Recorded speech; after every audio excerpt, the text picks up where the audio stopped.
Here in part 9 of Why Was the Third Earliest Party in the United States Opposed to Freemasonry? We will cover the National Christian Association, the short-lived resurrection of the Anti-Masonic Party in the 1880s, the erection of a monument in Batavia, along with other Morgan-related stories. If you haven't already seen parts 1 through 8, you should do that now and come back here later. If you're still here, welcome back to my channel, where I question history as we know it. I hope you enjoy the show, and if you do, you know what to do. William Preston Vaughan, in his book, The Anti-Masonic Party, says that the anti-Masonic crusade was good for Freemasonry because it cleared out those who had no real interest, or those who had joined for, quote, unworthy motives. He also tells us that the lodges that did survive had to deal with their internal struggles, and were forced to be less public, since the open practice of marching in the streets and wearing their regalia to celebrate specific occasions and holidays began to decline. He proposed that the removal of these traditions kept the general population from being annoyed and intimidated by what they had previously viewed as a Masonic demonstration of power. However, anti-Masonry as a concept did not die with the party. A resurgence began after the Civil War and into the 1880s, encouraged by the National Christian Association. Enter Jonathan Blanchard, one of the most influential founding members of this association, and who had been involved in anti-Masonry since the 1830s in Vermont.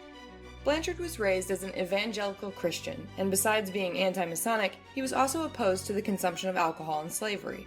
While in college, he joined and became a lecturer for the AASS, the American Anti-Slavery Society, in 1836. It turns out, Blanchard is the one credited with converting Thaddeus Stevens to the abolitionist cause. Blanchard was ordained as a minister in 1838 and established his own newspaper, unafraid to publish his so-called radical views. One notable instance occurred in 1845, when Blanchard publicly criticized a Masonic lodge in Kentucky for not assisting a deceased member's widow in her time of need. According to Wikipedia, a mob of more than 50 men attacked him over one of these articles, and the next day he preached against secret societies. That same year, 1845, he was given the opportunity to become president of Knox College, a struggling school in Galesburg, Illinois. In a letter to his wife, Blanchard wrote, "Knox College is founded and Galesburg settled by anti-Masons from the vicinity of Morgan's murder." The founder of the town of Galesburg and Knox College, George Washington Gale, was credited with having converted Charles Finney, a well-known evangelist and president of Oberlin College. Finney had been called the father of old revivalism, and was a former third-degree Mason who had renounced Masonry after realizing the oaths were, quote, monstrously profane and barbarous. Jonathan Blanchard spent 14 years at Knox College, modeling it after Finney's Oberlin College. In 1860, Blanchard was offered an opportunity to save yet another struggling school, the Illinois Institute. After becoming president, Blanchard renamed the school Wheaton College, in honor of a new board member and benefactor, Warren Wheaton. Founding the college church in 1861, Blanchard announced its opposition to slavery, secret societies, alcohol, tobacco, and drug use. During the Civil War, Wheaton College was used as a stop on the Underground Railroad, hiding runaway slaves in the college building, now known as Blanchard Hall. After the war and with the abolition of slavery, Blanchard steered his energy towards his opposition to secret societies. Not long after this, the local chapter of Freemasons, seemingly in an effort to undermine Blanchard and the church, convinced students of Wheaton College to join their lodge. When warned, all but 2 students renounced their membership, leading to the suspension of the remaining 2. The lodge took this matter to court, trying to get the 2 suspended students reinstated. Although the court sided with the college, the Masons pressed the issue and took it to the Supreme Court of Illinois, where they lost again. The incident caused a scene in the community, and Blanchard responded with a full-fledged campaign against Freemasonry and secret societies. He promoted anti-Masonic resolutions at the annual meeting of the Illinois General Congregational Association, and when he printed a circular to help fund a new building, he advertised Wheaton College as both a Congregationalist and an anti-Masonic institution. 2 Methodist ministers, C. H. Underwood and N. D. Fanning, had also been experiencing disturbances in their meetings by members of secret lodges, so they complained to Blanchard. Blanchard agreed to help them organize a meeting of like-minded individuals, including other preachers and educators, as well as seeding Masons. The National Christian Association came into being as a result of this meeting at the end of October in 1867. The group resolved to exclude members of secret societies from their churches, remaining vigilant against any oath-bound orders. Blanchard's son Charles became the first of the NCA's many lecturers. A wealthy Chicago businessman donated a building to the cause, and 2 months later, Blanchard, who is now the president of the association, began editing an anti-secrecy magazine, the Christian Synosure, with 1,500 subscribers to its first issue. As a dedicated anti-Mason, the influential evangelist Charles Finney joined in the crusade, writing articles attacking Freemasonry, which would later be published in book form, and then went on an anti-Masonic lecturing tour. In 1869, he is quoted as saying, "40 years ago, we supposed that it was dead, and had no idea that it could ever revive. But, strange to tell, while we were busy getting rid of slavery, Freemasonry was revived, and extended its bounds most alarmingly." In 1872, the National Christian Association decided to reorganize the Anti-Masonic Party. This time, it emerged as a small group dedicated to spreading the truth about the dangers of secret societies and alcohol, as well as advocating for observing the Sabbath and the Bible in schools.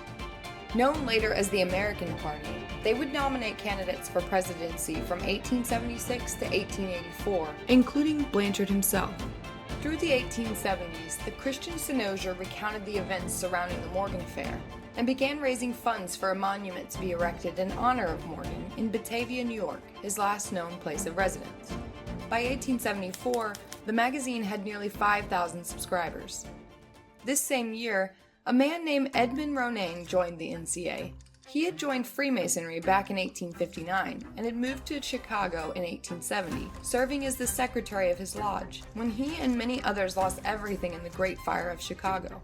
Interestingly enough, he managed to save all the lodge paraphernalia and his Masonic regalia. He was selected as senior warden at the end of 1871 and became a member of the Board of Masonic Relief to assist fellow Masons affected by the fire.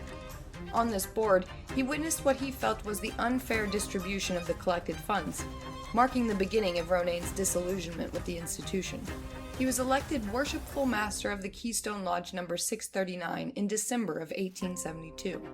However, he soon had his fill when his lodge reacted indifferently to the shooting of an Irish Catholic laborer by a police officer who was a Mason. It just so happened that the coroner and the coroner's jury were also Freemasons. Shocked and enraged, Ronayne anonymously accused the Grand Lodge officials of mishandling more than half of the $91,000 that was donated for aid after the fire, using it to rebuild lodges instead of providing food and clothes for those in need, by publishing a letter in the Chicago Times. Finally, in 1874, Ronayne renounced Freemasonry and joined the Anti-Masonic campaign. He used his knowledge of Masonry to show in fullness Masonry's so-called secrets, traveling from city to city, performing Masonic rituals in full regalia to large paying crowds. He also authored at least 3 anti-Masonic books in his lifetime, including Handbook of Freemasonry, The Master's Carpet or Masonry and Baal Worship Identical, and Masonic Oaths Null and Void. These and many other anti-Masonic books, including some mentioned in previous videos, were published by Jonathan Blanchard's son-in-law, Ezra Cook. Finally, by 1882, the NCA had raised enough funds to erect the monument of William Morgan, which still stands today in Batavia Cemetery in Batavia, New York. This event was significant, drawing over 1,000 people to the revealing. Thurlow Weed, from the original Anti-Masonic Party, was too old and feeble to attend the monument's revealing, but he wrote a letter to the organizers, making a dramatic claim just weeks before his death. Weed alleged that back in 1861, John Whitney had confessed to him on his deathbed that he had helped drown Morgan in the Niagara River after a plan to escort him to Canada failed. However, Rob Morris's book, William Morgan or Political Anti-Masonry, published in 1861, presents a different narrative. According to Morris, John Whitney visited DeWitt Clinton for advice on how to deal with Morgan. In this version, Clinton allegedly provided a written statement advising that nothing should be done that would, quote, conflict with a citizen's duty to the law. Whitney was counseled by Clinton to buy Morgan's writings and arrange for his, quote, removal with his consent to another country to separate him from Miller, the printer.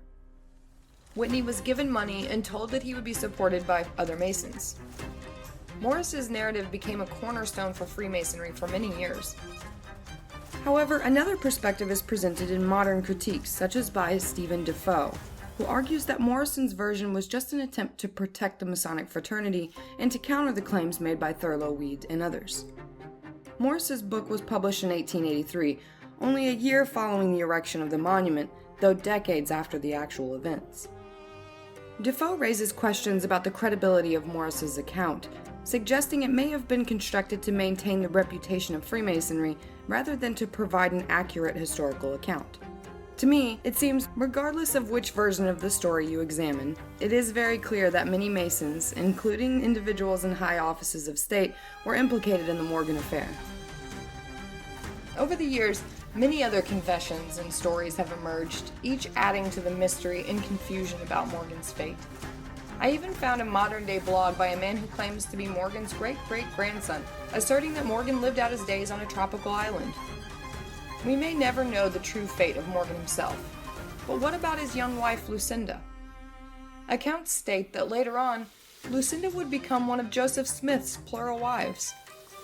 One would be surprised at all the connections that can be made between anti-Masonry, Freemasonry, and the history of Mormonism.